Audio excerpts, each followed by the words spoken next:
Hello, my name is Moonjima Dotto. I have as well completed my second task given by TSF. So this time I was told to predict the optimum number of clusters from the given iris dataset and also represent it visually. So here I present my second video showing how I did this analysis using unsupervised ML. At first I needed to take help of some libraries. So I imported them, that is NumPy, Pandas, Matplot library and Seaborn, as you can see here. And then I inserted the data from the given source. I inserted the data from the given source that was already given in the task format. And after the dataset was inserted, I tried to give some basic ideas about this dataset, like its size, information related to the dataset, and then also the description of the dataset, and it has been done using 5-point summary. And then need for analyzing the data came up, so I applied the method of EDA, that is exploratory data analysis, just to find out the definite pattern of the dataset.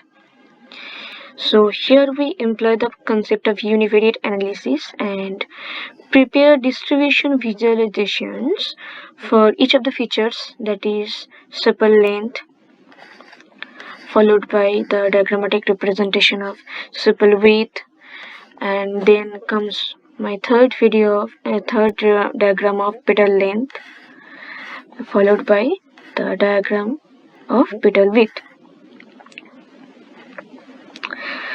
And then I went to multiple correlation part just to determine relationships between each pairwise values.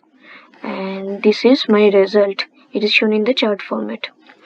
As we can see here, correlations are high between sepal length and petal length, sepal length and petal width, and then also petal length and petal width. And negative correlation can be seen between sepal length and sepal width, and sepal width and petal length, and then also between sepal width and petal width. The whole description is written here too, as you can see. And then I represented the entire dataset using scatter plot for each pairing variables and his plot for the marginal plots.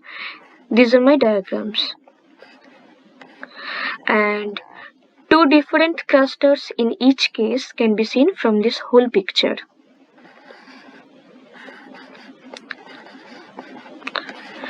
And then I worked on multicollinearity using VIF, that is variance inflation factor, as some features in the dataset are highly correlated. Now as we observe, the multicollinearity is very high, so we now apply the concept of PCA. In order to do that, we first normalize the dataset using standard scaling, and then finally applying PCA method. And finally applying the PCA method, we get to see that 95% of variation actually comes from the first two PCs. Here we can see this. We now use PC1 and PC2. Here the values of PC1 and PC2 for each features, that is sepal length, sepal width, petal length and petal width.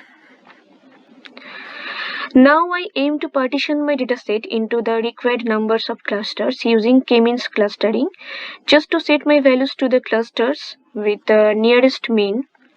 So here I present the required visualizations to determine the number of clusters we need to proceed with.